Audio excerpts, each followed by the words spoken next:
Welcome back, guys. Before we start this episode, I just want to say a really big thank you to all those new subscribers that have just jumped on.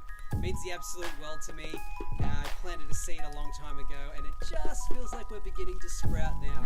So if you haven't subscribed, subscribe now, the little red button down below. And without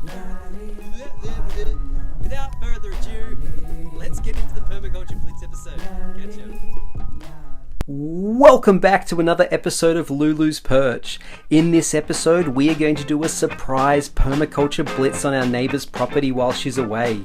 Then, hopefully we can squeeze in a little dip in the Dead Sea for a bit of R&R before she returns. The clock is ticking. Let's blitz it.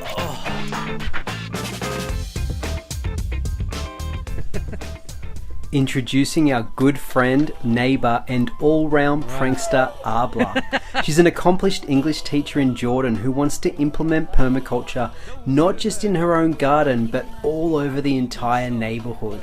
While Arbla is probably the most industrious and capable woman I've ever met, starting a permaculture project of this magnitude single-handedly can be a daunting task.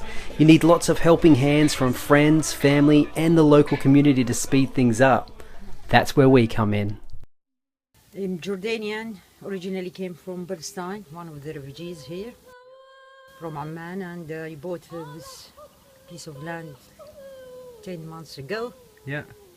And my neighbor used to use his place as an institute to teach permaculture and how to manage the ecosystem. So I decided to start it here. As you see, this is my little nursery. I started from here. That's Arbla's house there. She's just had a bit of bad news and she's had to run off to Amman to go tend to it. She's always wanted a permaculture garden in the front yard, and now that she's away, we're going to give her a bit of a permaculture blitz, so when she comes back she's got some good news. Let's get a team together, let's get some shovels, let's get it done.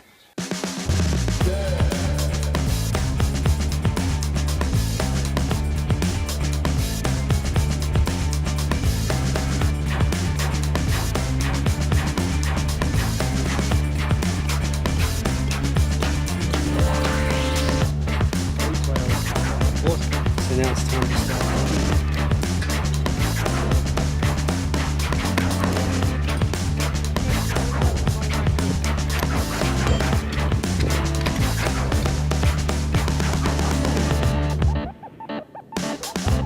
Bucko and I are just building a shade cloth and we're going to drop it down.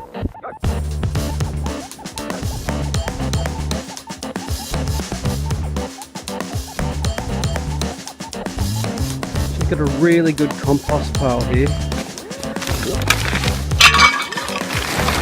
Oh yes! That needs flipping over to there.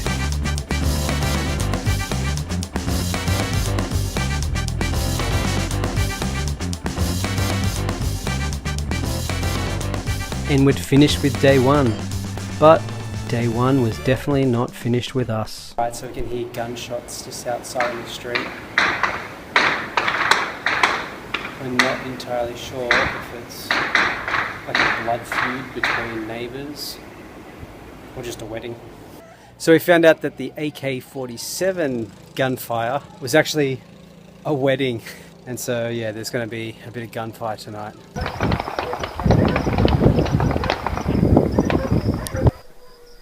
I hope that's it. It's way past my bedtime. The next morning, after that false alarm, we jumped into a car to rest and relax at the shores of the Dead Sea, although we were sure not to make a wrong turn and run into any more trouble. This is the Dead Sea.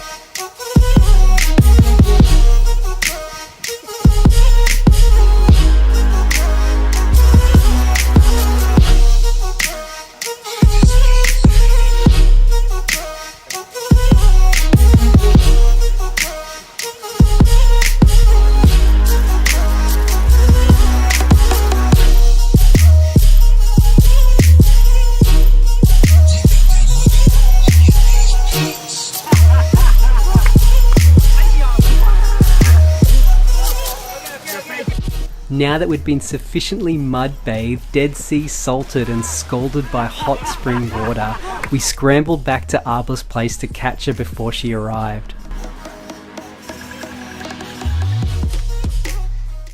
And what do you think of your swales?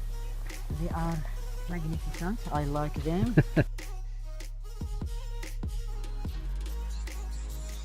I hope it will be green in the near future. Changing this business to green zone will be my private corner, my own paradise. Inshallah. Inshallah. After the Blitz, Arbla continues to expand her beautiful garden, and furthermore, she has gone on to teach her neighbours how they can grow food in the desert too. How's that for planting it forward?